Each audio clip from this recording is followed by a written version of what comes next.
Good evening, everybody. We are live tonight at lifechurch.tv.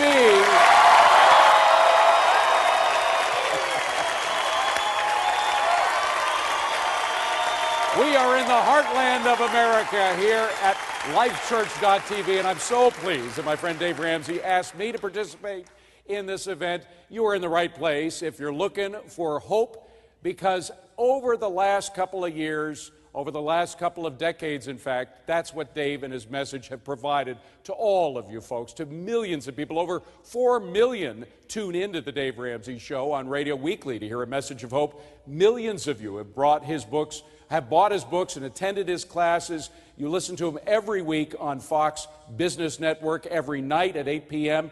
The Financial Peace University, of course, looking for hope. And over 1 million of you have now joined together tonight on radio, the Fox Business Network, and over 6,000 locations. It boggles the mind around the world to participate in this, one of the largest webcasts in history, looking for hope.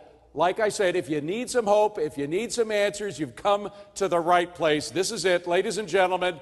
Without waiting 1 second more, let me introduce my friend, the man himself, the one and only Dave Ramsey. Wow. Woohoo!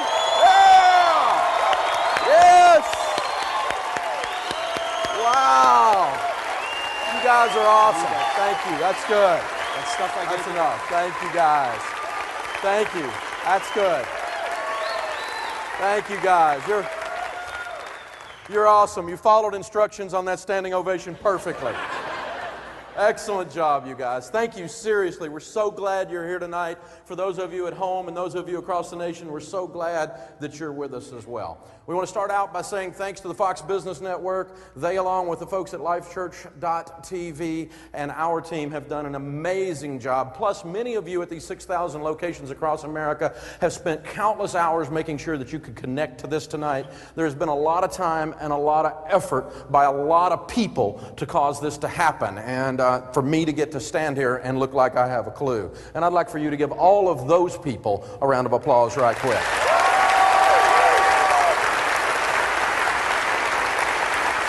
Thank you. Because that's those tech guys, you know, that spent 24 hours, 3 days in a row up doing this kind of stuff. And they're the ones that did the real work, you know. I'm afraid if I'm not good at this, I'm going to get to go back to doing real work. So, also, I want to tell you, we are broadcasting from Oklahoma City. We chose that for several reasons. One is our relationship with the pastor here, Craig Rochelle, at this church. He's a good friend of mine, and this is a great place to operate from.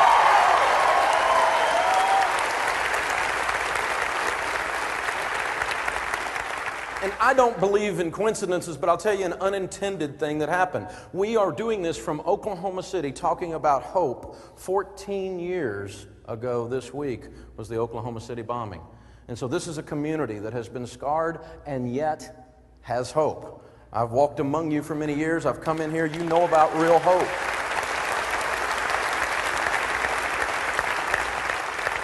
And I like the idea of Oklahoma City. Is another reason we picked it out, honestly, was just a few hundred miles north of here is the actual geographical center of the United States of America. And I'm convinced the center of America is where hope really comes from. It probably doesn't come from Washington, D.C.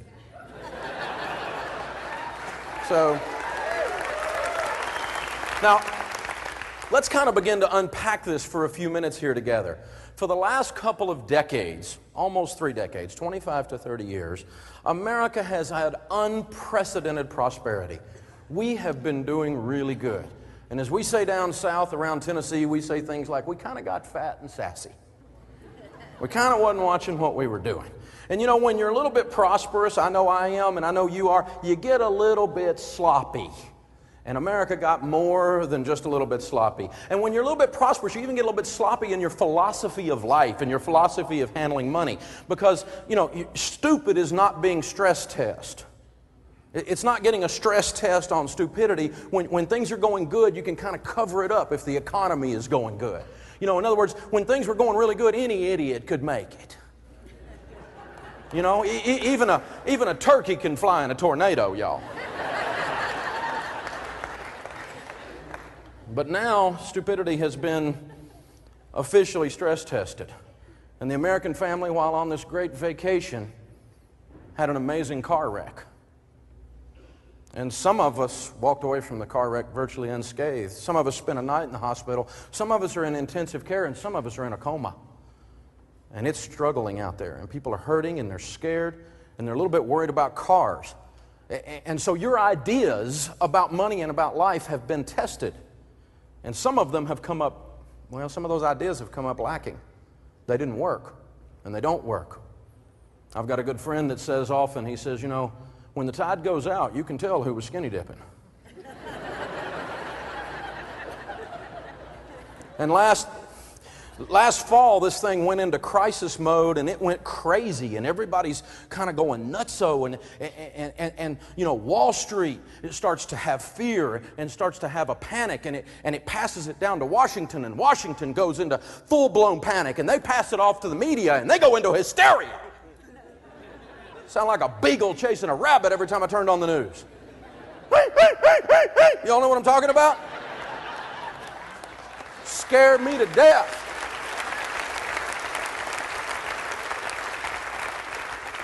Well, this was all going on, and I'm sitting there in Nashville doing my Fox Business show, doing my radio show, and so I'm kind of insulated from all of my friends that are these great anchors and great minds and things around New York that are in the media, and some of them are good friends, some of them are just acquaintances, but, you know, I'm watching them, and they're kind of having like this meltdown, some of them, right there on the television. And I'm going, guys, what are you so afraid about? I'm sitting here in Nashville. I know there's some foreclosures. I know there's some job layoffs. I know the stock market's down, but why are you in complete freak-out mode? And I'm going on the air trying to tell people, stop, stop. I feel like that guy at the end of Animal House. You remember that? When the parade's coming, at the end of the parade, and he's like, stop, and they all run over him, you know? And that's kind of how I felt. I was like, no, it's okay, we're okay, we're okay. And then I had this weird experience. My friend Mike Huckabee started his show on the Fox News Network, and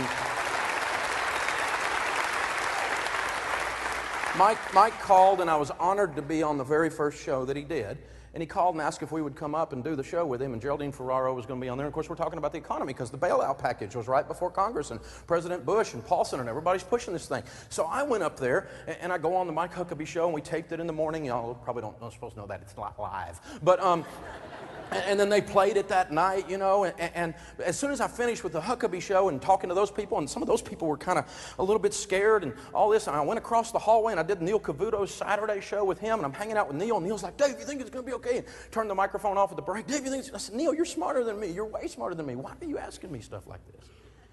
And I could just kind of feel it in the air.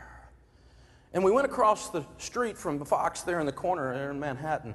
There's a real nice steakhouse, and my wife and I and another couple were having dinner there, sitting across the street from Fox. And there's this about 9-foot or whatever red ticker tape thing that runs along the side of the building with the latest news. If you ever visit, you'll see that up there. And along the side it says, gold sellers can't find enough gold. People are buying it too fast. Stock market plunges. Unemployment goes up. And I'm watching all this bad news scroll down, and I had a weird experience. Fear suddenly just melted over me, and it ran down my spine, and my stomach knotted up. And I suddenly started thinking to myself, I wonder if all of this thing where I'm saying it's okay, and I'm the only one hardly saying it, I wonder if I'm wrong. I wonder if we're going to lose everything. I wonder if the whole economy is just going to implode and we're going to have a whole different government or something. I wonder how, and I started wondering these really weird, crazy fear thoughts. And I didn't say anything to mess up anybody's dinner, and we went out from there, and then we went back to the hotel room, and I started talking to my wife, and I said, Sharon, this I might be wrong. We could lose everything. And she's like, who are you and what'd you do with my husband? You know? And honestly, we stood there and talked about it a minute, and it suddenly hit me that as a Christian, as a person of faith, I probably knew what was going on. I had encountered a spirit of fear.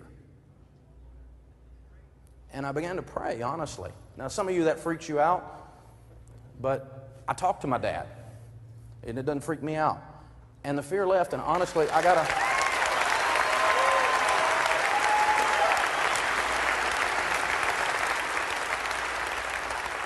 And I'm not bragging on me, but I got to tell you, the fear left me at that moment, and I hadn't been afraid about this thing since. Because fear is not a fruit of the Spirit. It's not how things work. And so as I looked at that, I started realizing why my friends, some of them were melting down and others of them were not. And it wasn't necessarily a faith thing, but it's whether or not they had taken fear in. And fear is the antithesis of what we're talking about. It's the antithesis of hope. And so the Bush White House and Paulson, they decided to bail out stupidity. And they passed trillions of dollars of deficits and put our grandkids deeply in debt to bail out stupidity. And then we get a new administration and they decide they're going to stimulate stupidity.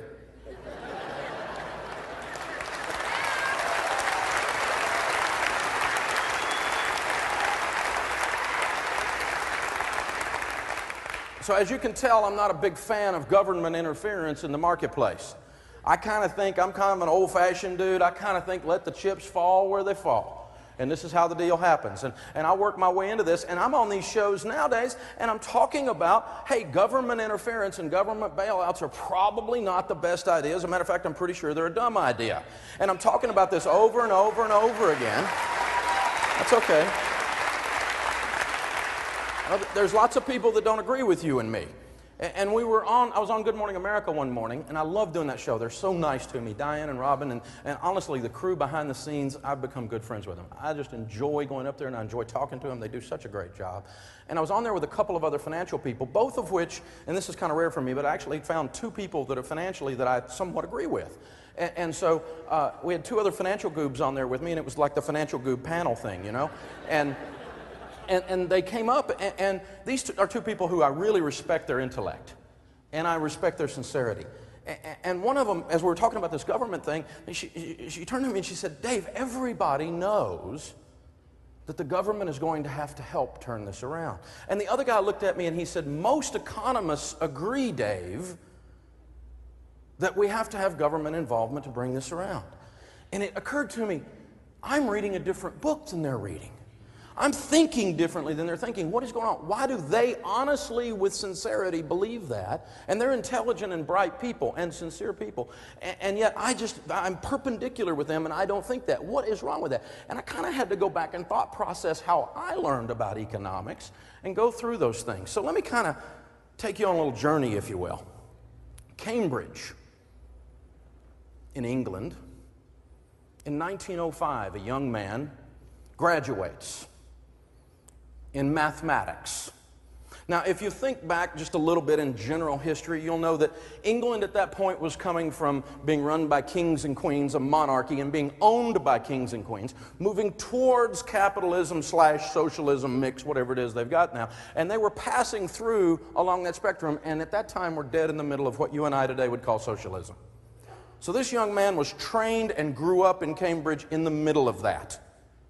Let's fast forward from 1905 a few years, and now he has become one of the leading economists in Europe, and he comes to the States in 1934 in the throes of the Depression, the Great Depression, and he goes into the office, the Oval Office. Walk into the Oval Office with me right now, if you will.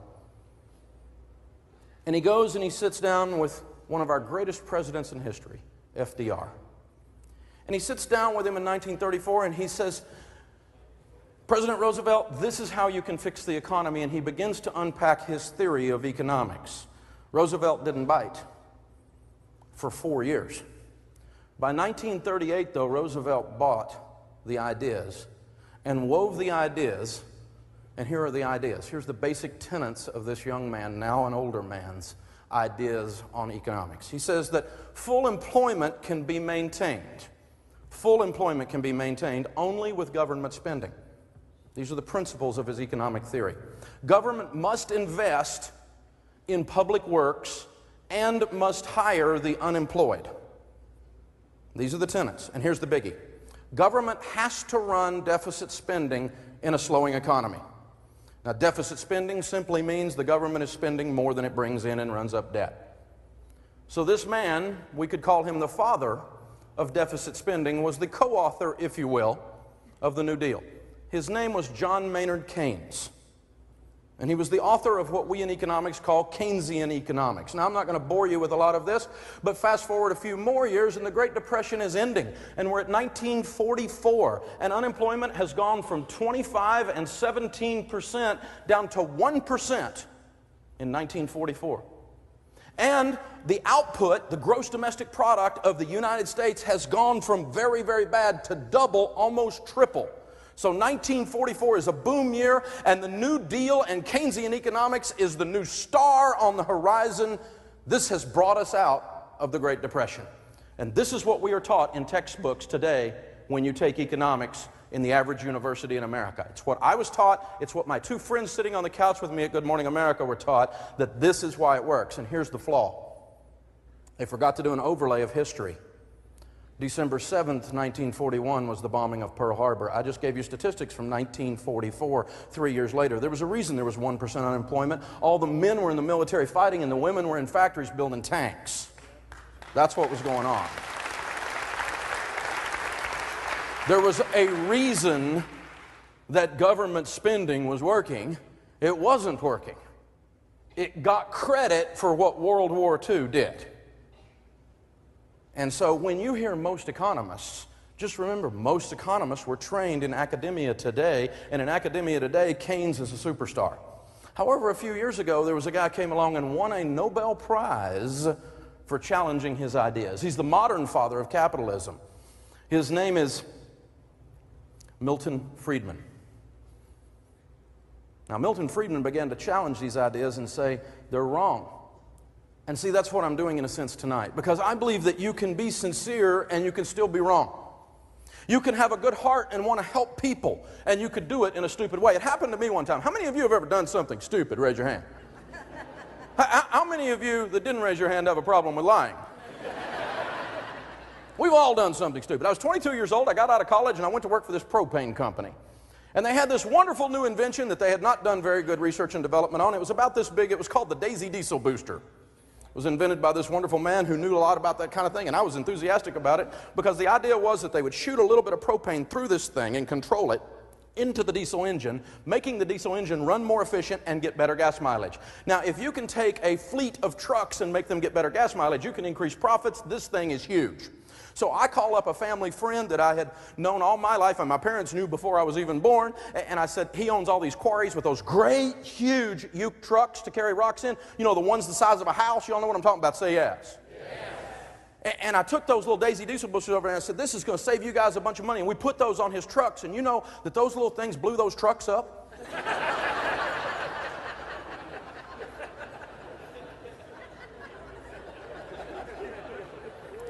You can be sincere and still be stupid. And you need to keep this in mind as we go forward.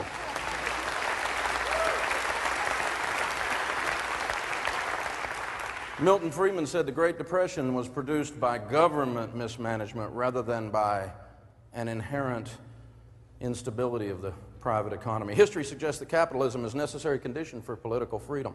So economically, as we discuss hope tonight, economically speaking, what is the source of our hope? Well, I'm a believer in capitalism. But now I'm not a believer in the capitalism that we've been seeing of late in some places. We've seen an abuse of capitalism. Michael Novak said it well. He said our economy rests on a three-legged stool: political freedom, economic freedom, and get this one, moral restraint. Those of us that are in business are called to serve our customers, not milk them like a cow. We're supposed to take care of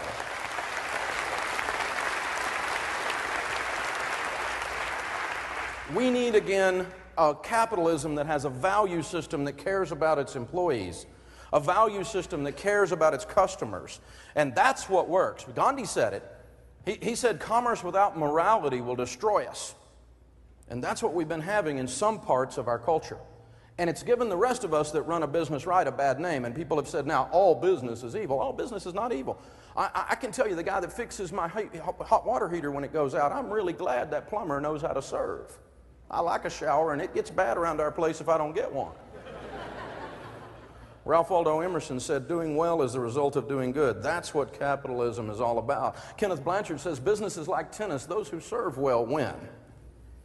And my friend Rabbi Daniel Lapin, who is an Orthodox Jewish rabbi, has a wonderful saying. He says, when you do really good with your money, and you do really good with your business, and you go serve a customer well, kind of like a waiter serving you at a table, When you serve customers well, when you write a book that helps someone and touches their lives, when you put on a network that touches people and helps them, when you put in a hot water heater for a guy that needs a shower, when you serve customers well, they give you certificates of appreciation.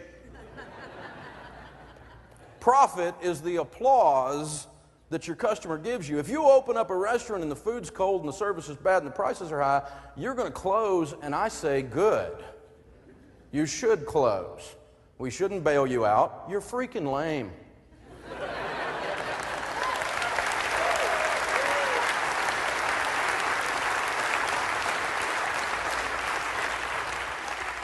And we have some very sincere and kind-hearted people in America today.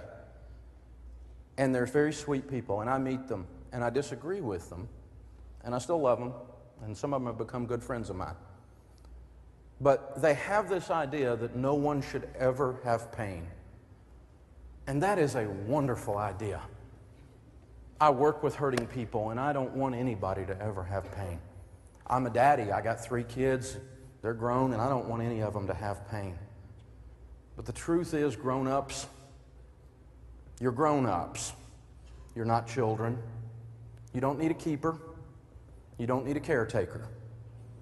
You need to learn to accept that this is how life works, and sometimes life's not fair. It's not. Sometimes it hurts, and sometimes it's scary, and those are realities.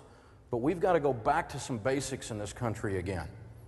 And one of those things we need to go back to is this. We desperately need to love people enough to allow them to fail.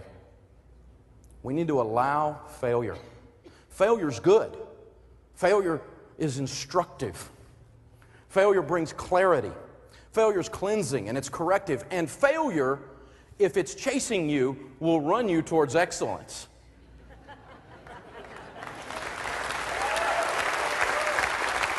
If there's no chance that you can fail, you have no reason to be your best. If there's no chance that you could lose your job due to dull, mediocre, cruddy performance, then why would you work? You say, take it easy, and you mean it. Why? Failure needs to be an option. A little desperation is good for the soul. That's why when we've got folks on our team in marketing that have straight commission, I had one of them come in the other day and he said, I need a little higher base. And I said, no, you need to make some more sales. I said, dude, your raise is effective when you are.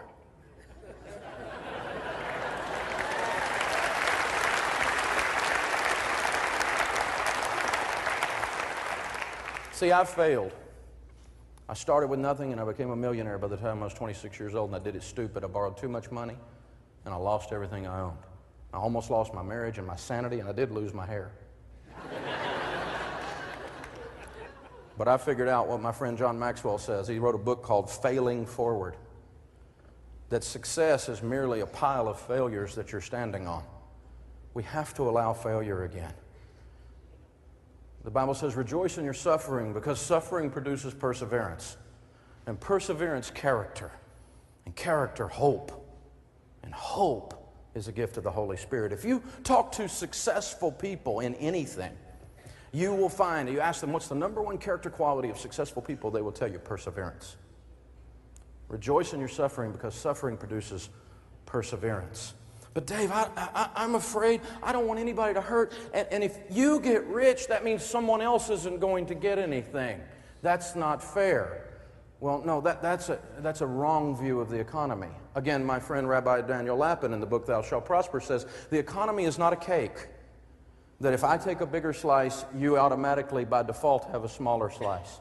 That's not how the economy works. It is not finite. It is not limited. It is ever fluid, ever expanding. The economy is more akin to candles. If I take my candle and I light your candle, I was not diminished. I didn't end up with less, and you got light. He waited on me and fixed my hot water heater. I gave him some certificates of appreciation. He goes over and buys lunch at the local market and gives them some of those certificates of appreciation, and the economy expands. We light each other's candles until the whole room is lit. And that's how capitalism really works. We need to reintroduce something else into this culture, and that's the ancient word. You're no longer allowed to say this word. It's been removed from the dictionary. It is politically incorrect to say this word. You're not allowed to say this to your spouse. You're not allowed to say this to your parishioners if you are a pastor. You can never tell anyone this. You can't tell any people group this. You certainly can't tell your children this in our modern culture. This is a word that has left, and we need to desperately reintroduce this word. I'm going to reteach it to you because some of you haven't heard it in years. It's a little short word, but it's very powerful because it will set you free. The word is no.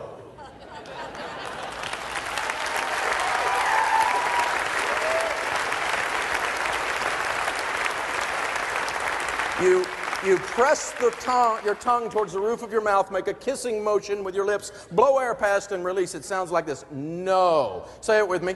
No. No, you're 16. You can't have a new Corvette. You're incompetent. You get a 94 Chevette. No. No, you'll kill yourself in that thing, and I'm a loving father, and I don't care if you don't like it. The answer is no. No, you can't buy a house. You're freaking broke. You're going to lose the house. No. And we're not going to securitize all of this stupidity and sell it on Wall Street to hedge funds either. No. No, you can't rip me off anymore. I will no longer do business with your company or anyone that looks or smells like you. No. No. No. It's a powerful thing. No, you can't buy this house. When broke people buy houses, you know what they get? They get broker. That's why they call them real estate brokers.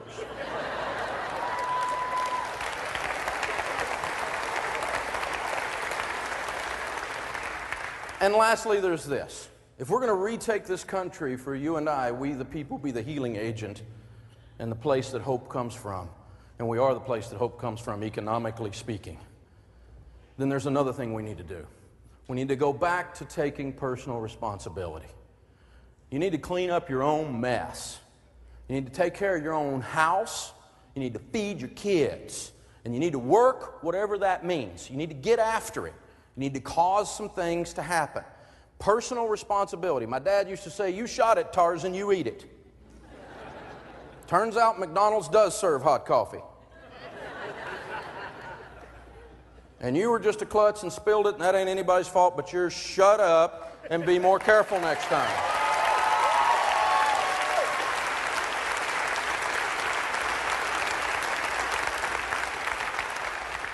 Well, they superheated their coffee. They deserve to be sued into oblivion.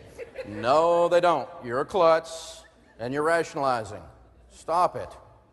Take responsibility for your mess.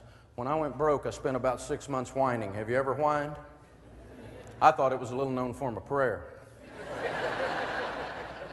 And I sat around blaming the banks and blaming the IRS and blaming whoever I could blame. And one of my friends sat down with me over a cup of coffee, and he said, you know whose fault it was? I said, whose? I need somebody else to blame.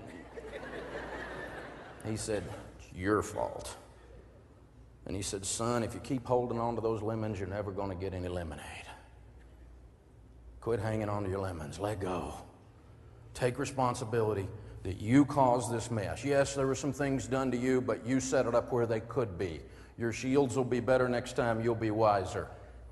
Learn your lessons and keep going. It's your fault. Around our place, we have a saying. We say, work like it all depends on us, pray like it all depends on God. We take responsibility for pulling this off tonight. We worked with Fox, we worked with the Life Church people, and we all three took responsibility for pulling this off tonight. And sometimes some of my friends that are out there in Christianity, I believe in prayer, but sometimes Christians, prayer is code for I don't want to face reality. Sometimes prayer is code for I'm just going to sit back and do nothing, watch Oprah reruns, and hope my life fixes itself. You can pray while you're working.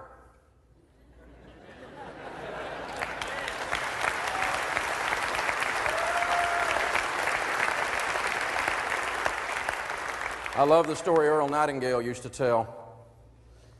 Great motivator. He said there was a preacher walking along the country lane, beautiful country lane. He came across the top of the rise, and below him, as far as he could see, was this gorgeous farm. The rows in the farm were perfectly laid out. There was not a weed in this thing. The fence rows were clean.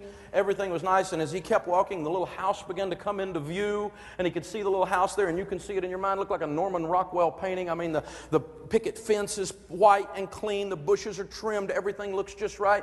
And as the preacher comes up to the end of the row, the farmer's coming out the end of the row working. He's got sweat and dirt dripping off of him with his overalls. And the pastor says, "Farmer?" He said, "Yes, sir." He said, "God has blessed you with a beautiful farm." And the old farmer leans back and he says, "Yes, sir, he has. And I got to tell you, I tell him every morning I'm grateful for it. But you should have seen it when he had it all to himself."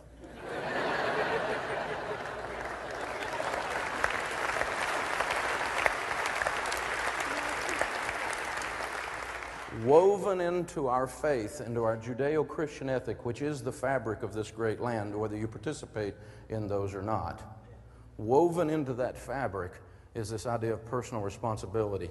The Bible says the diligent prosper. And so what we're going to do tonight is we're going to talk about some of the things that people across America want to talk about. We're going to take calls by Twitter. We're going to take calls by Facebook. We're going to take calls by text. I can't even name all the ways. Some of it's so cool I don't even know what it is. Email, phone calls. Some of you in this audience are going to ask questions, and we're going to talk about the economic situation. And I'm here to help you and serve you, and we're going to talk about Hope Night tonight. My friend David Asman is going to help us with that. He's kind of our MC tonight, and he's going to walk us through the different questions. And our team back here across the town hall board, or whatever we call this thing back here with all this media coming in, they're taking the calls and the questions and all the interaction from the internet, and David is going to feed those to me throughout the night. So David, I turn it over to you, sir. We're calling this mission control, by the way, because we're all on a mission here. So this is our mission control crew. But first, we got an email here from, and I swear I didn't have anything to do with this, New York City, my hometown. Dan from New York City sent an email saying, it's a two-part question, is this our generation's Great Depression? Our generation's Great Depression, and what are some of the differences between now and then? Well, that's a good question. It gives me a chance to talk about a couple of things. One is, I hope that this is this generation's Great Depression, in the sense that the children of the Great Depression were permanently changed and were more responsible with money from then on. So in that sense, I hope it is.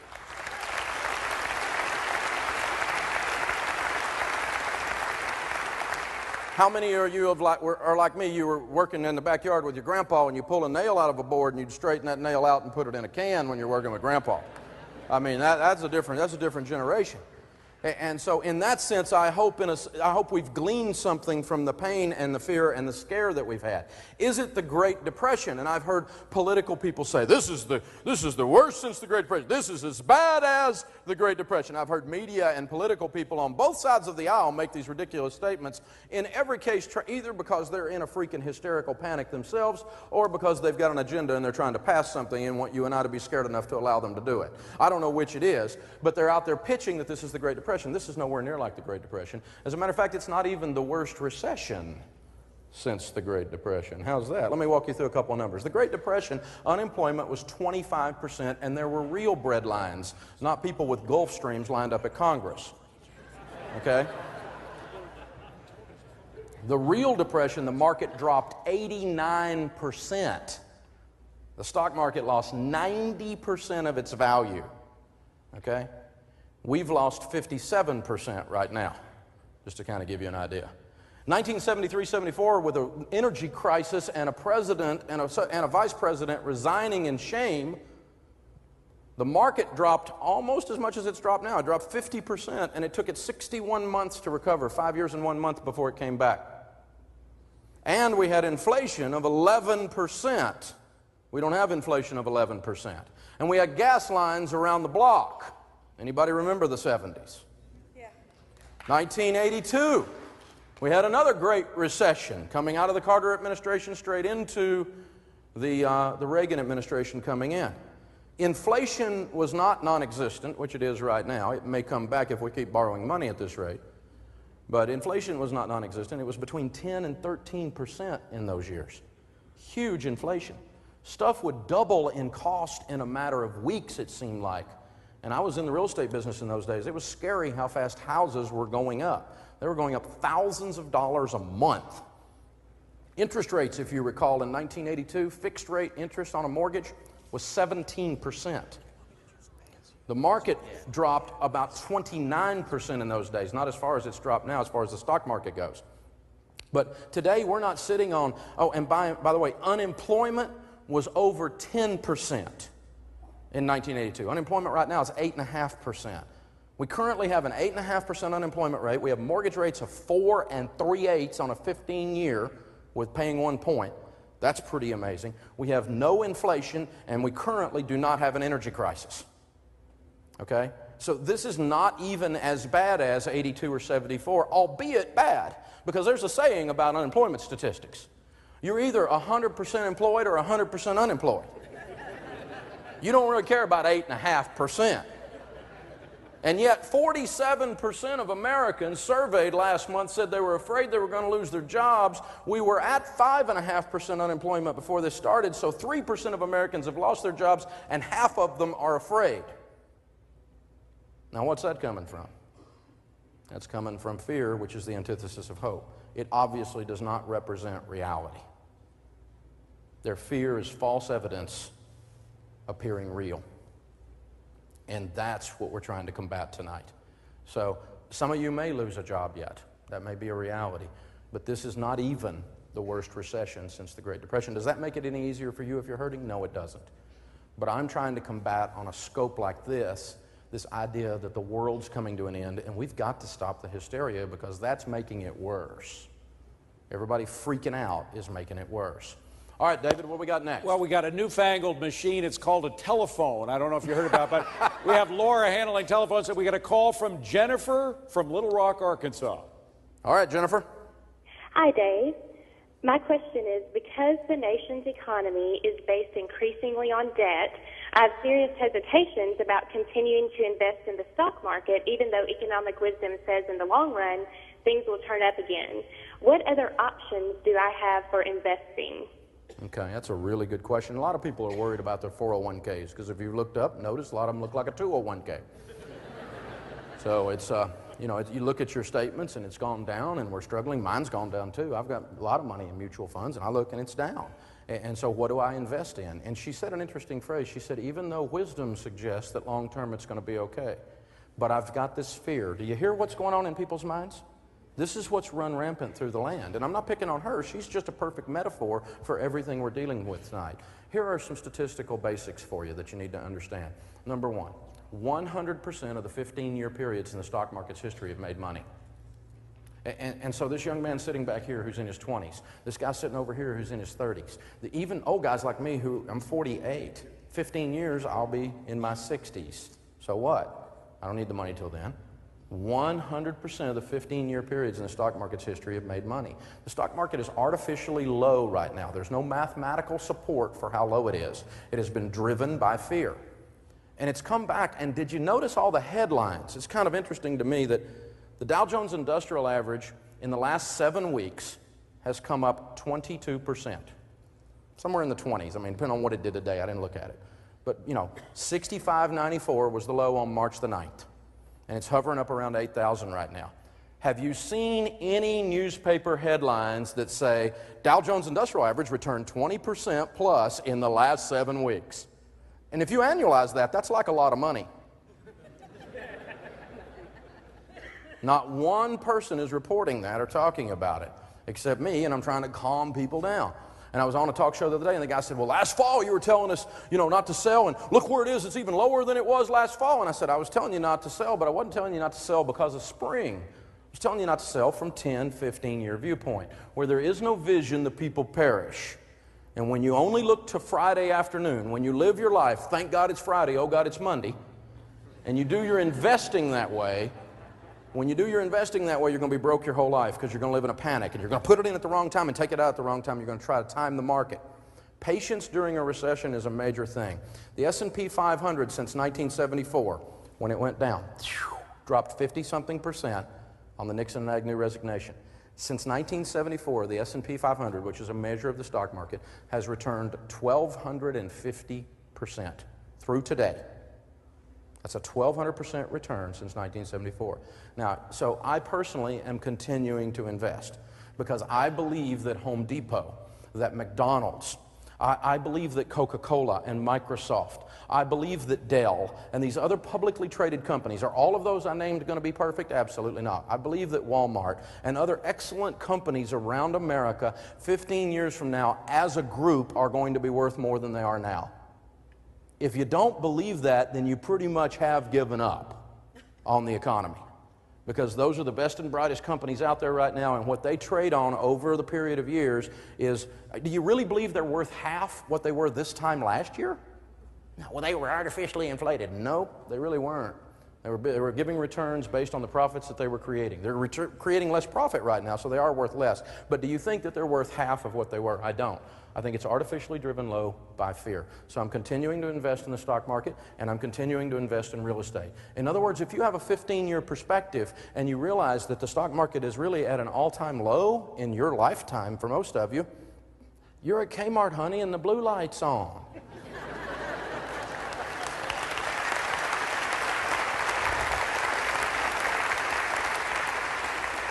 All right, David. From old tech, we're going to the newest tech, the Twitter technology. I still haven't figured out how to use it. This is Chris, our Twitter guy, and this Twitter comes from GB Slough from Tennessee. He says, bought my home in May 07, right before the bottom fell out. When can I expect the value of my home to rebound to the original price? Well, I don't know. I'm convinced that economic forecasters are there to give weather forecasters credibility. So, I honestly, truthfully don't know. He who lives by the crystal ball eats glass, right? But I really don't know. But my opinion is, and it's probably worth exactly what you paid for it. This was a free event. And my opinion is that housing will probably lead us out of this recession. It will probably not be the stock market, and it will probably not be jobs. I think the stock market and jobs will come back as the economy starts moving, and housing will lead us out. And here's why I believe that. 4 3/8% interest rates, for one thing. We're at a 50-year low on interest rates. It is an absolute fabulous time to buy a house, and they're on sale everywhere. I mean, it is the best time to buy a house in I don't know when. It's absolutely incredible. Now, the second thing, the reason I think that is, I had an experience when I got in the real estate business coming out of college in 1982. Now, if you remember 1982, we were talking about a minute ago. Interest rates had gone through 17.5% was the actual peak on a fixed rate mortgage. Some of you are old enough like I am to remember that. And if you can imagine what happened to house sales when interest rates were 15, 16, 17%, frozen like a deer in the headlights, right? Now, I started selling houses in 1984. Following that in this subdivision, a high-end, expensive subdivision, not super high-end, but upper middle class. We had some nice models, and we had 14% fixed rate coming down. It was coming down out of that ridiculous stuff we were in. We had cars lined up around the block, and I sold 78 houses myself that year at 14% fixed rates. Now, why did that happen? Because a certain number of people are going to move every month for one reason or another. They're going to die, they're going to sell, they're going to move, they're going to be transferred, and when they're frozen because of the economy and they're scared, like they have been, then all of this, the water's backing up behind the dam. In economics, we call that pent-up demand. And then all of a sudden what happens is something happens and the fear breaks loose and the dam opens and it floods. So there's all these people for the past 6 months that have not been buying houses, and they're suddenly going to hit the market at some point. And that's going to give this thing this oomph, clear, to get the thing going, right? And the other thing that's going to happen is this. The inventory that's there, the used housing inventory, we sold 4.7 million houses last month, in the month of February. That's the numbers. Okay? And when foreclosures are everywhere, the world's coming to an end. Foreclosures and statistics are awful. Foreclosures. Shut up. Listen, stop. Listen. I pulled the foreclosure statistics and looked at them myself. Here's some numbers. 60% of the foreclosures occurred in 5 states. 40% of the foreclosures occurred over the whole other 45 states. There's some problem areas, in other words. 35 counties represent 50% of the foreclosures. So understand, foreclosures are very localized. Are they up in your city? They're probably up in your city. But listen, if you're in Las Vegas or you're in Phoenix or you're in California or Florida or Michigan, your foreclosures are up. The rest of you, they're up, but not like panic time. But the market still froze because everybody's been watching the news and everybody said the world's coming to an end. I mean, I got a friend watches CNN and Fox all day long. We're going to have to put the boy in a rubber room. He needs to just watch Fox, right? No, I'm kidding.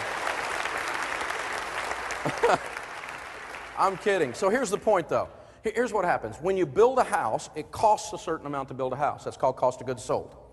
I mean, the price of nails have not gone down. The price of shingles have not gone down. The price of labor's gone down a little bit because people are looking for work. All right? But it's not gone down dramatically. Lumber's not in half.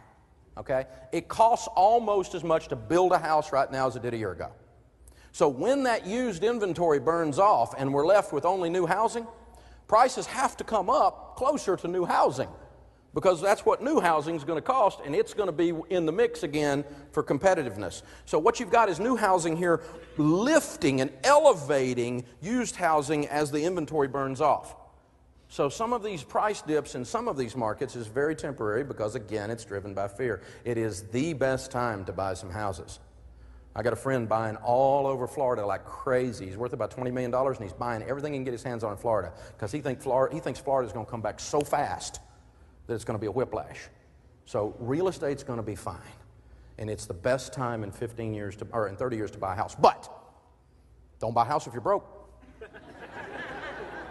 Okay? Make sure you got your emergency fund in place, 3 to 6 months of expenses. Make sure you're out of debt. And then when you buy a house, that house is a blessing.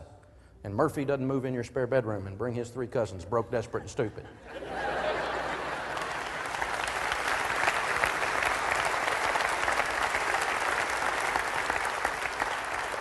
David? We're right over here in the audience. Kathy Conan from Edmond, Oklahoma. Good to see you, Kathy. Thank you. In 2007, my son was born, and I also went through a divorce. So I had to quit my job in order to afford to finish my degree, and the greatest blessing came from that, and God gave me the ability to pay off $12,000 worth of debt. All right. So next year, hopefully I will graduate.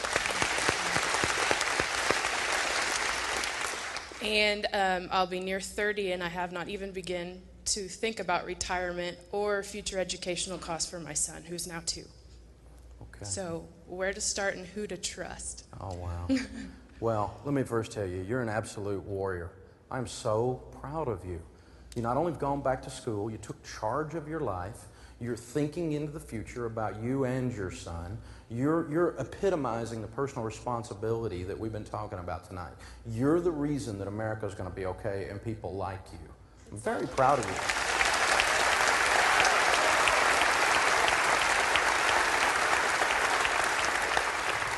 So you're way on track. 52% of the single moms live below the poverty level in America today. So you want to help somebody, by the way? There's somebody you could help as a single mom. Now, what would be the order of attack? Well, the order of attack would be our baby steps that we talk about in the book, The Total Money Makeover. We'll make sure you get one before you leave tonight. Now, baby steps are this. The first thing I want you to do is I want you to get $1,000 cash in the bank as fast as you can. Then we're going to work our way out of whatever remaining debt there is. That's baby step 2. 3 is finish your emergency fund. And then you've laid the foundation to begin to do your investing. And that's retirement. You can do a Roth IRA for you and a good growth stock mutual fund. You see one of our endorsed local providers to do that. They'll sit down with the heart of a teacher. You asked who to trust? You've got good instincts. I can tell by the way you've operated your life. Trust your instincts. When you sit down with a financial person, if you feel like you're being sold, get up and leave. 85% of the financial people are taught how to sell and not what to sell. 15% of them have the heart of a teacher. So if you're with a mortgage person, an insurance person, an investment person, a real estate person, a tax person, and they get an attitude and they're trying to talk down, leave. Get out of there. You want someone who has the heart of a teacher. And you can tell they have the heart of a teacher if you get taught. So learn about investments, learn about the Roth IRA, learn about the educational savings account, and we'll get that 2-year-old in college. And I'll give you a prediction. 10 years from today, you're going to be killing it.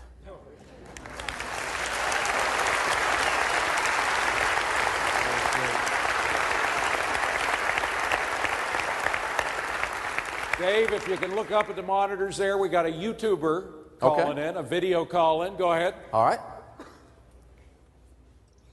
Hi, Dave. Chris in Indianapolis here, and I have a question about my bank. With small banks being taken over by big banks and all the big banks on the verge of going out of business, it seems, how do I know my money is safe where it is, and should I move it somewhere else? Thanks for all you do. Bye. Gotta love YouTube. It's made everybody a star. You know, it's great. And I'm a star in things on there I didn't intend to be a star in. Well, here's the deal. I don't do business with big banks because they have no soul. I do business with a small local community bank and your local credit unions because I can still find somebody in there I can get my hands around their neck. You know what I'm saying? And the good credit unions have the NCUA, which is the FDIC of credit unions, and of course the FDIC now covers you for $250,000. Even if you're dealing with one of these big banks, it's owned and run by the government now, and don't kid yourself, okay? When the president starts firing CEOs, we know who's running things, all right? So we know what's going on. So don't kid yourself about that. So I don't have any money in Bank of America. I don't have any money in Citibank. You can if you want to, but I don't play with those boys. I got my little local hometown bank that still uses their brain. And you know what? They're more safe than the big banks because they didn't play in the subprime stuff. They were still using their brain. They had a little bit more, anyway. They were a little bit more responsible, but they're not as unstable financially. Now, if they get gobbled up, I had one of them I was dealing with. I deal with several banks, but I had one of them get gobbled up by one of the big banks, and I jerked my business out of there. I'm not going in with that play. Not because I'm worried about them closing, but because I know the level of service I'm going to get. I'm immediately going to be a digit, and I don't want to be a digit.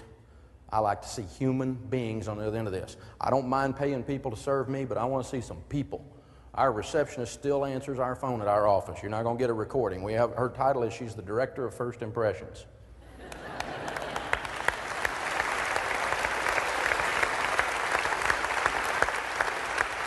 All right, David, what's up?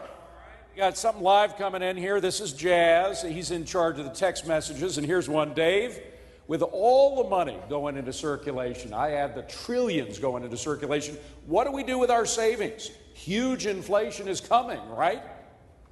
Well, the end of the world has been predicted for years. And I think inflation probably is coming if we don't get Congress to slow down.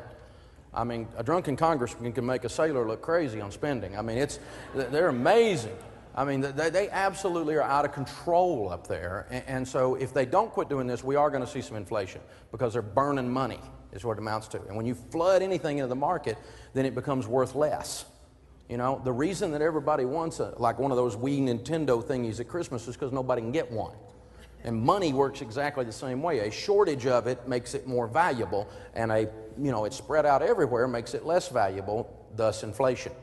And so we will likely see some inflation if we don't stop these trillions and trillions of dollars in debt.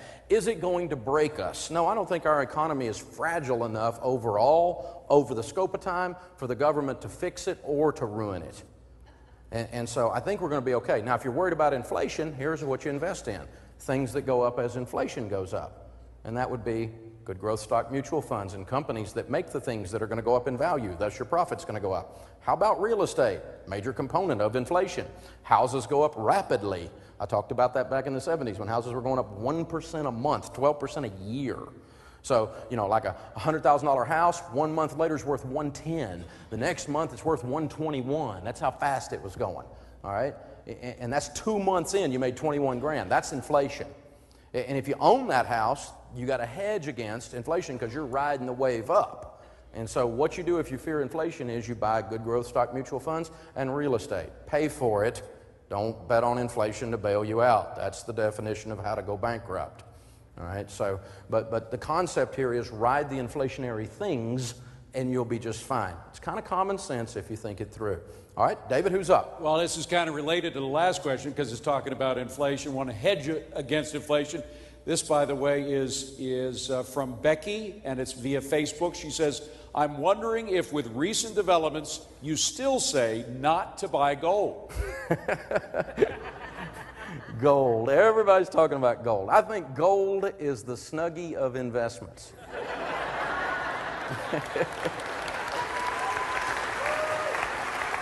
What I mean is this: it's sold on midnight cable, and if you buy it, it'll make you look stupid. Okay. Listen, here's the statistical evidence on gold.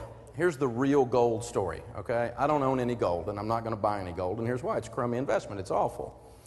Gold from 1833, that's a ways back, to the year 2001, gold has averaged 1.54% a year. From 2001 to now, it's made 15% a year. All right? Now, I had some mutual funds in the late 90s that were buying .com companies, tech companies. I had one mutual fund made 105% in 1 year. The next year, it lost all of that because those .com companies burst. You know what I'm talking about? Does anybody remember the late 90s? Shot way up, and then it went right back down. Gold is very, very, very, very volatile. But Dave, gold is what everyone will go to if the economy fails. It's the medium of exchange, and this whole thing's going bad, Dave. We're going to need gold. Well, really? Okay, let's kind of talk that through for a minute, because a lot of people actually believe that. But here's the faulty thing in that. Again, that's one of those myth things that are passed around by the gold salesman. It's a myth because gold has not been used as a medium of exchange in a failed economy since the Roman Empire. Here's what happens in a failed economy. Let me give you an example of a failed economy. New Orleans after Katrina. Not picking on New Orleans, but let me tell you what happened after New Orleans. After Katrina hit New Orleans, nobody's walking around with a little bag of gold. Okay? And they weren't even walking around with paper money. But you could trade a bottle of water or a can of gasoline for about anything down there for a few weeks, couldn't you? And some housing or a tarp to cover something. Goods and services are what become valuable in a completely decimated economy. And a barter-based economy starts pulling together and working up, and then you start to see this thing build again, and a currency re-evolves, sometimes under a new government, under a completely failed economy. Gold can be the standard, but sometimes it's not the standard. You know, gold is it has no intrinsic value. I could pick up dirt, and if I could get you to trade me something for it, it's just, it's another mineral is all it is. This one just happens to be shiny, you know? Really, there's no value to the stuff, and no one just trusts gold, except that a lot of people trust gold, okay? So it won't be the medium of exchange in a failed economy, and it's a crummy investment. So don't go there. And listen to this. It's at a 176-year high right now. Is that where you buy your investments? I try to do the old thing of, buy low, sell high, instead of the other way around. But you're going to hear the gold frenzy continue because it's what people go to when they get scared. And again, the gold shooting up is not an indication of it being a wise investment. It's an indication of the fear that has run and racked this market, and the fear that's gone to panic, and then it's gone all the way over to hysteria. And I got to tell you, I'm on the radio saying, don't buy gold, it's a bad idea, and I get hate mail from people. Of course, I get hate mail for telling people to cut up credit cards. I mean, Christian hate mail ought to be an oxymoron, y'all. You know? It's just...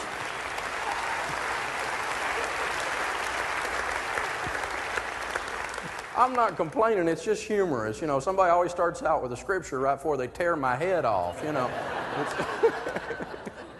So, you kind of got to think this stuff through. So, again, what I'm trying to do with all of this stuff is I want you to learn to just calm down a little bit and think outside the box. Don't believe everything that's automatically put in front of you. Don't even believe everything I said tonight. Go look up John Maynard Keynes. Go look up Milton Friedman. Go look up some of these guys. Read about them. We're going to put some of it on the website later for you to see. And you can look it up for yourself if you don't like my research. You may not like the conclusions I came to. All of that's just fine with me. All I want you to do is learn to think for yourself, because I think we, the people, are the healing agent of this economy. But we got to think for ourselves and not be led around by our nose by somebody who's got another agenda. And I'm not going to play by their rules.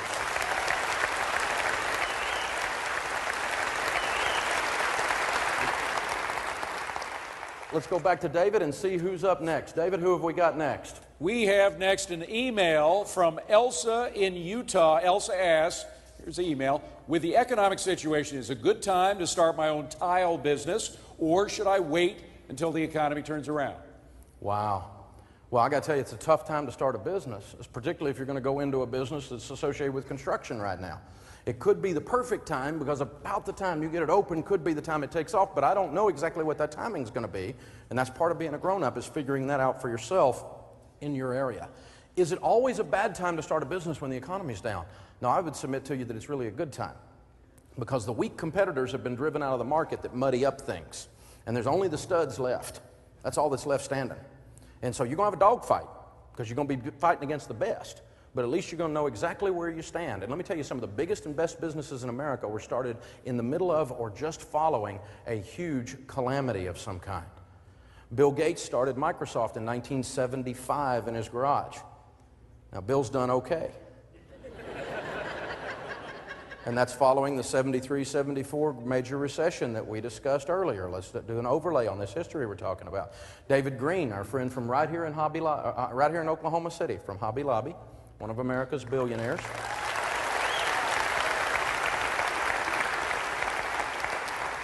David is a friend and a wonderful man. The family are just wonderful people. They are who you hope they're going to be when you meet them.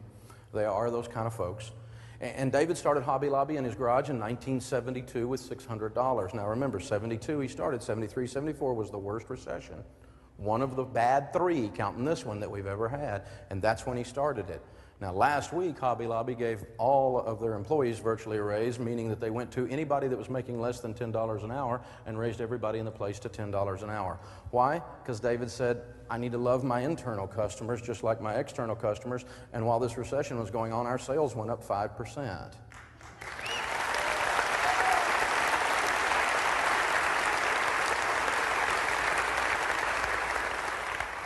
I was 12 years old in 1972, and my dad got this really cool machine for me that would cut grass with fishing line. Because he had an idea I needed to cut some grass. It was called a weed eater. It was started by a guy named George Ballas in 1972. Weed eater sales by 1977 were $80 million in 1977 dollars. And that's before everybody and his brother started making the equivalent of a weed eater, and all the knockoffs hit the market. Now, George did okay, and he entered the market just as we hit into that 73, 74 recession. My friend Esther Cathy, that started a company called Chick-fil-A, another wonderful man, another wonderful family, and another wonderful company. He discovered the chicken sandwich and became the inventor of it, according to him. And he brought it to the marketplace in the year 1946, immediately following World War II, which ended in August of 45. And the economy in the nation was, had some good economic things as a result of the war, but now she was recovering and licking her wounds.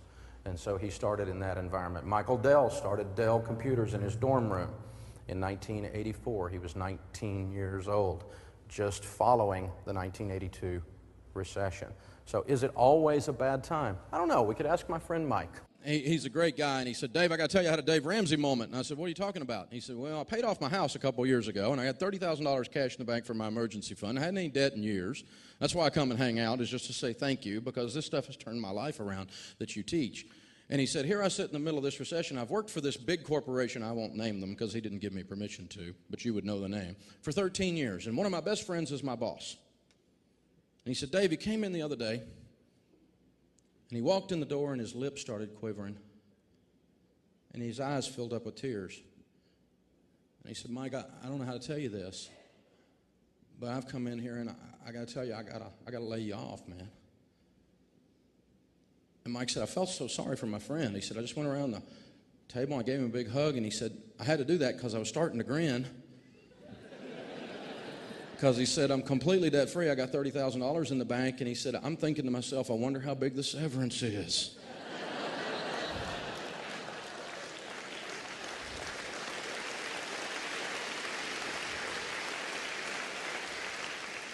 So he got a $70,000 severance package, put that with his $30,000, and he's in business, and he'll probably outperform that company that laid him off. What do you want to bet? All right. This is America, man. I tell you, Yeah. I love it.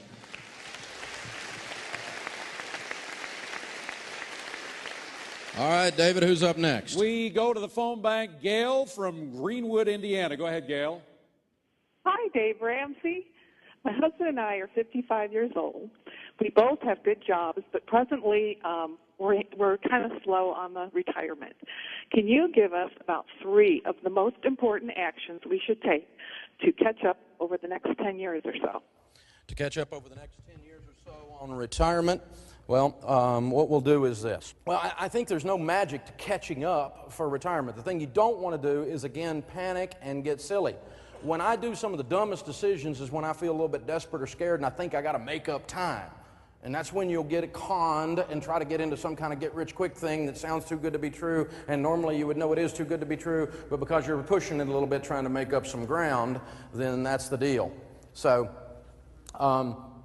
what we want to do is we just want to be slow and steady. I read the book The Tortoise and the Hare, and every time I read it, the tortoise wins. Anyway, how do we catch up on retirement if we're a little bit behind? Well, the way we catch up if we're a little bit behind is we go slow and steady. You work yourself out of debt because your most powerful wealth-building tool is always your income. And if you can get control of your income again, you're able to go win like you've never won before. And so get rid of your debt, get your emergency fund in place, and then if you're over 50, you can super serve those Roth IRAs and that 401k. There's some provisions in the tax law that allow you to put extra amounts in. Sit down with your good mutual fund broker, your endorsed local provider. If you want to find somebody I endorse at DaveRamsey.com, you can, and they'll help you figure that out and let you play catch up a little bit in that process.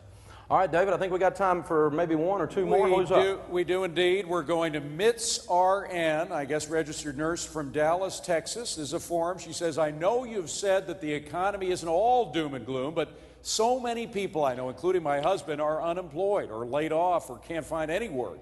Maybe it's just Dallas, Texas, but when is the unemployment job rate going to get better?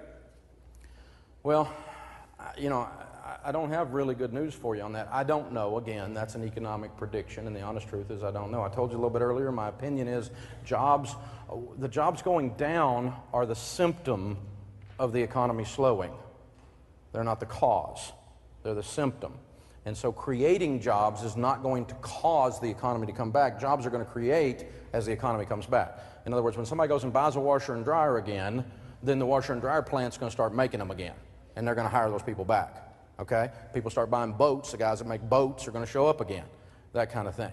And so jobs are the symptom rather than the problem in this particular cycle.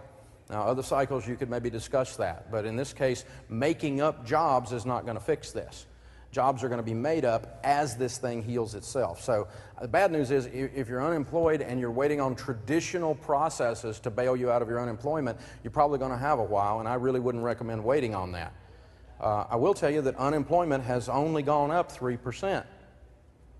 That's only gone up 3%.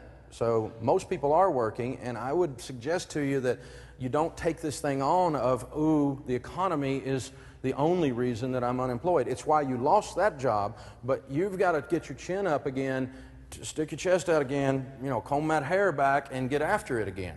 Now, I'm not picking on you, but I'm saying that your attitude and how you approach your job interview makes a lot of difference. And if you go in there going, well, you're not hiring anybody because of the economy, are you? They're going to say, well, we might be, but it wouldn't be you, Eeyore. You know? And so this spirit of Eeyore is out there. And again, I'm not saying that it's not normal to whine. I earlier admitted that I am a whiner when pain comes. And if you don't believe me, just ask my wife about when I get the flu. You know, I'm not a good patient. So I'm not picking on anybody that's hurting. That's not my point. But my point is this: please, for the sake of your own family, don't wait for the economy out there, this vague thing, to get better. For goodness sakes, don't wait on Washington to fix your life. Go rethink your career track. Go like this lady a little bit earlier and take a class. Let's learn something new. Let's engage in a whole different thing. Maybe the field you were in was a bad idea to start with. Maybe you already, like Mike, hated your job and are kind of glad you're not there anymore. So this is your opportunity to fly and be free. So the way I look at it is this: if you adjust the attitude of your life, you can adjust your altitude. And that's not just Pollyanna positive thinking bull stuff, okay? The truth is this: you got pushed out of the nest. You got two choices: hit the cliff wall on the way down, Or spread those wings, baby. Spread those wings and adjust. It may be that you are an eagle that somebody need to give a little push to because you've been acting like a buzzard. You know? You need to get out there and spread those wings. God put you on this planet to do something. Maybe you weren't doing it, and He said, here, fly. You know? And so but is it scary when you jump? Yeah, it's a long way down there. Failure is a possibility. That's why I be flapping, right? And so that's the thing.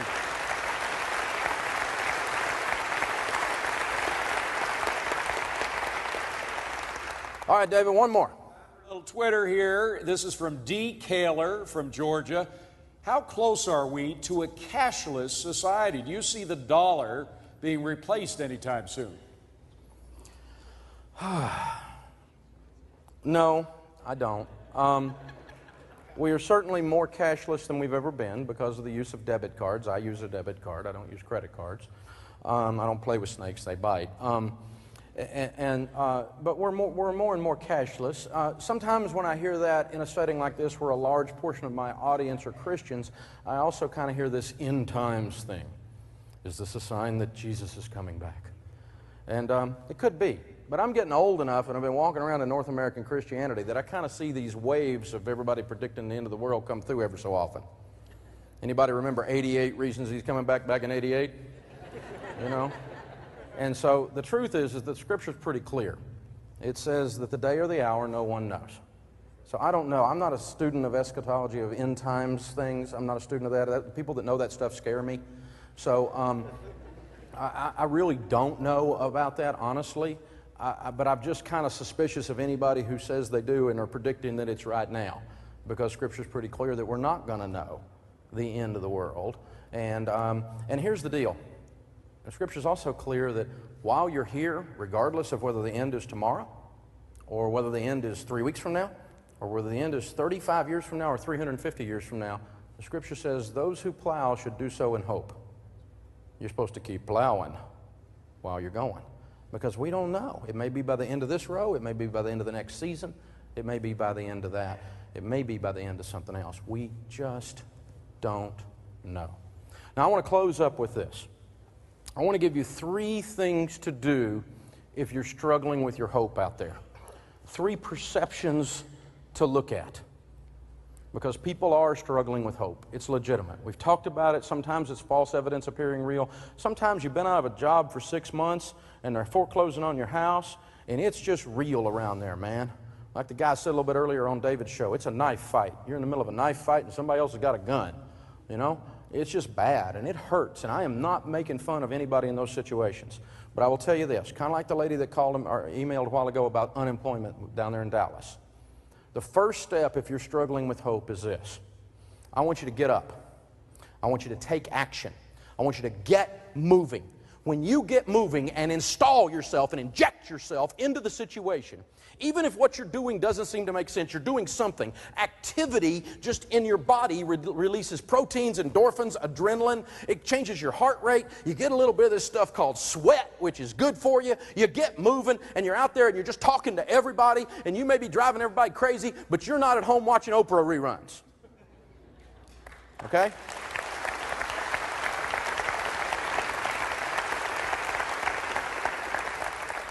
It's not a perfect formula, but you know that your best chance at success is you. And it's really your only chance. You wait on some congressman to fix your life, darling, you're going to have a long wait. Have you noticed how effective they are at anything? You standing at the mailbox, you're going to be standing there till you're old. All right? The president is not going to fix your life, whether he's a Republican or a Democrat. They're not, and it's not their job, even if they think it's their job. It's not their job. It's your job to fix your life. So go out there and take action. Go out there and clean that fence row and make that farm beautiful. And work with your hand in God's glove and be that person you're supposed to be. My grandmother used to say there's a great place to go when you're broke, to work.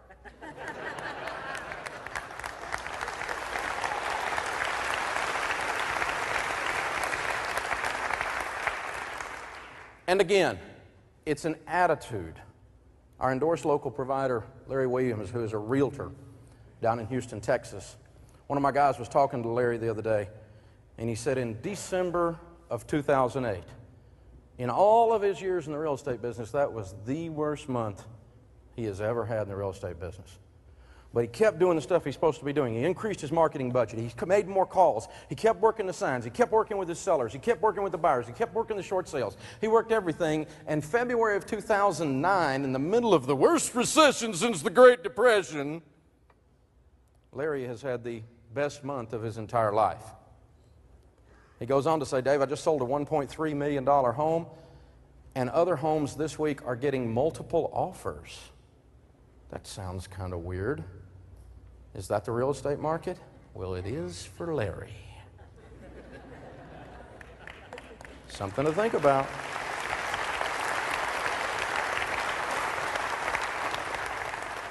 So I'm saying, not that it's a perfect formula again, but that you need to think. You need to get creative. And you may have been pushed out of the nest. Activity is going to be your answer. Stephen Covey says in his book, The 7 Habits of Highly Effective People, the number one habit of highly effective people is they're proactive. They happen to things. Everything doesn't happen to them. That's the deal.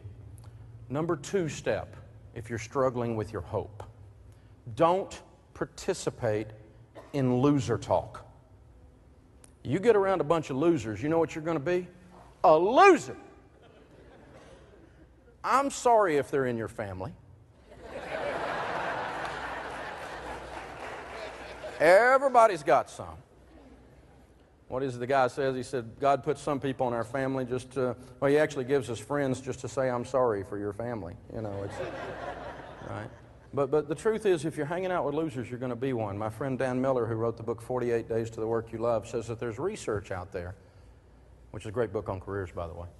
There's research out there that says that your income will be within 10% of the average income of your 10 closest friends. Some of you are going, I need some new friends. Dave, would you be my friend? No, seriously, I mean, who you hang out with is the level you're playing at, right? And if you want to play at a higher level, don't you teach your kids that? They bring home the loser from the school and you're going, you ain't dating him. You know, we don't do missionary dating. You send him back to the pound, you know? Isn't that what we do? We talk to our kids about that stuff, and then as adults, we hang out with these people. Now, I'm not saying you shouldn't minister to somebody that's hurting. You should. But you shouldn't involve yourself with them to the point that they begin to have influence on you. That's what I'm saying. Zig Ziglar, my friend, says, he says, I don't participate in loser talk. He says, I get up every morning, I read the Bible, I read the newspaper so I can tell what both sides are doing.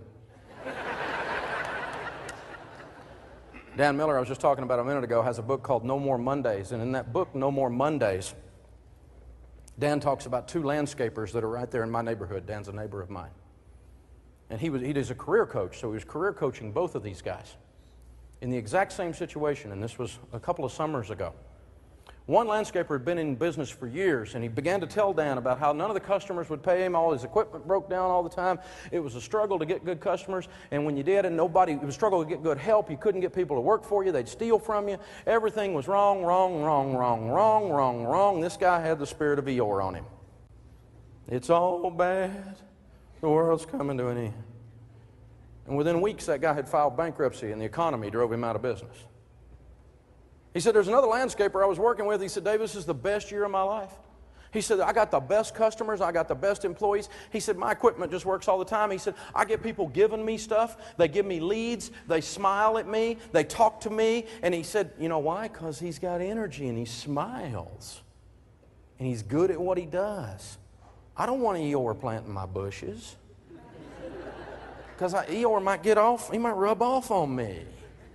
I don't want to be around there. So be careful what you're taking into your mind, who you're hanging around with, what you're reading. Read some good books. There's some out there. Let me tell you, you need to read the book, Who Moved My Cheese?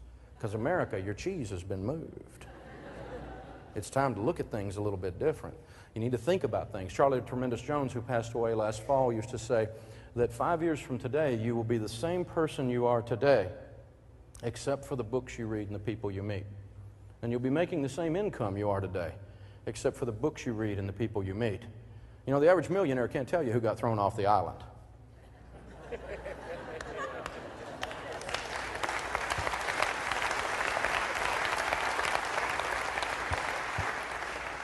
You got to beware of loser talk, because loser talk will set you up. And if you just even read a sign that's a negative sign, you will believe things that aren't true sometimes. I've got a sub shop right down the road from me there in our area.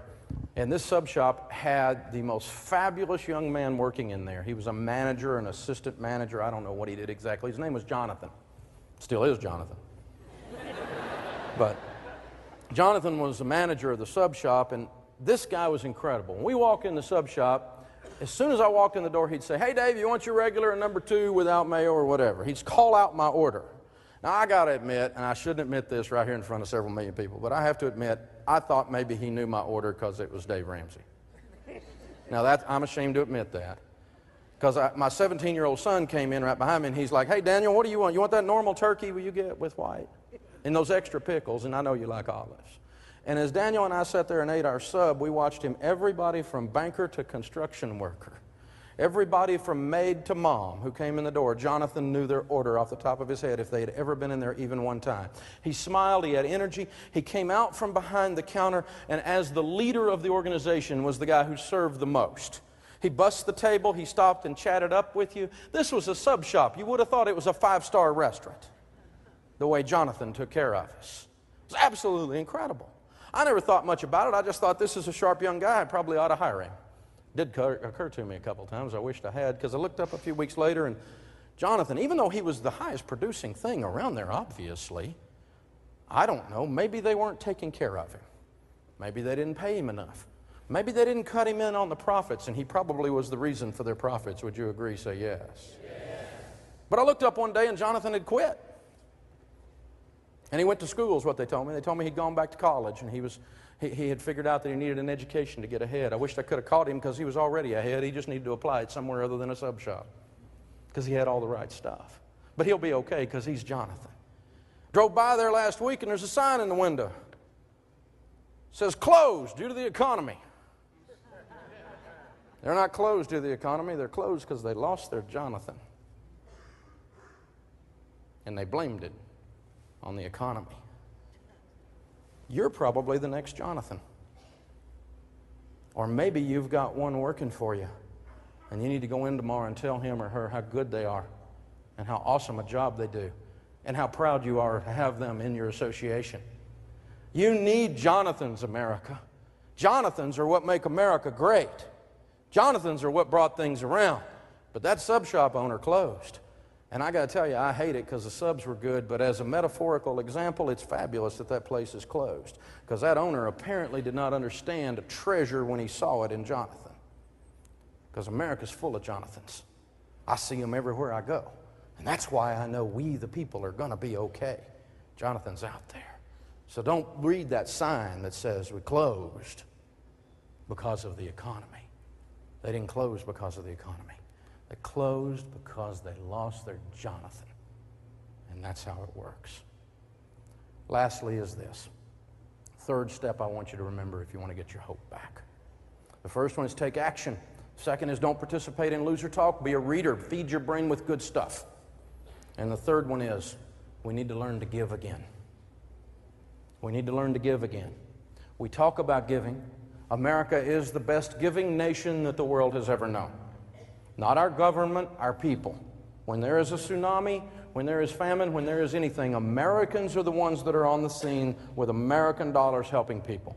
Social justice is put forth more by Americans than any other country in the history of the world, but we still need to do better because we have so much. And we need to give again. And if you're struggling with your hope, I would submit to you that if you will give extra, not of your money necessarily, but of your time, go and, maybe you're broke, maybe you're completely unemployed, and you're saying, "Dave, I need to give." Well, go serve soup at the Reunion Mission. Go serve the homeless. Help them do some laundry down there. All of a sudden, you'll get your eyes off of your hopelessness, and your hope will start to come back. You'll meet some people who have a little less hope than you, maybe. I don't know, maybe you go over at the nursing home and you read some of those folks a story. They need somebody to talk to them. Not enough people do. Find some way to give. We need to get back to giving, because when you give, you take your eyes off of yourself, and when your eyes off of yourself, you always have more hope. It always works that way. And there's a lot of us out here that are kind of griping about the government, and we've been cheering and laughing about that tonight. And I've got a plan. And I want to invite you to join my plan. I like tea parties, and I think they were fun. Some people don't like them, and I understand that. I'm okay with that. And I'll participate in the tea parties too. But I've got an idea that kind of goes along beside those guys. I think that we could give, we the people, especially those of us in churches, I think if we really put our hearts, minds, and wallets to it and got our acts together, the church got its act together, the individuals within the church got their financial act together, I think we could give the government out of business. I think we the people could take over the country.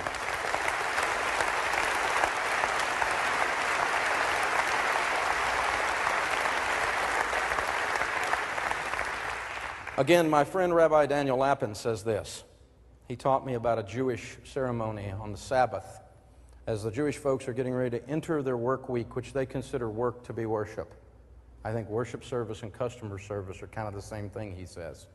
I think that's a wonderful picture. He says they have what's called the Havdalah service. And the Havdalah service at the end of the Sabbath as we enter the work week is this. They take a saucer and a cup like this, and they pour wine in the cup to represent taking care of your own household. Evangelical Christians would say we take care of our own household first, or we're worse than an unbeliever. That's in the Scriptures, in the New Testament. But in the Old Testament, they pour the money into the wine. They pour the wine into the cup to represent taking care of your own household first. But when it's full, they don't cease pouring. They keep to pour. And they pour and they pour and they pour until the saucer below is full to represent that you keep producing to give to others. Hope doesn't come from Washington. Hope comes from you and me. Hope comes from God. That's where it happens. Listen, don't place your hope in the wrong place. There's only one place you can place your hope that won't let you down. That's the hope-placing place. The hope-placing place was put in place before the foundations of time were laid. And it's in the nail-scarred hands of Jesus. You place your hope there.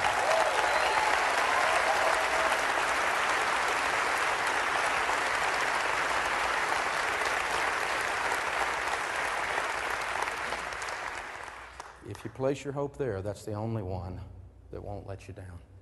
It's been a joy to be with you this evening. Thank you so much, America. Go get them. I love it. Thank you, guys. That was awesome. Woo-hoo. How you guys doing? Good to see you. What's your name? Hi, good to see y'all. Howdy. Thank you. What's your name? Christy, it's good to meet you. Thank you. Thank you. Hi, what's your name? Pleasure to meet you. Hi.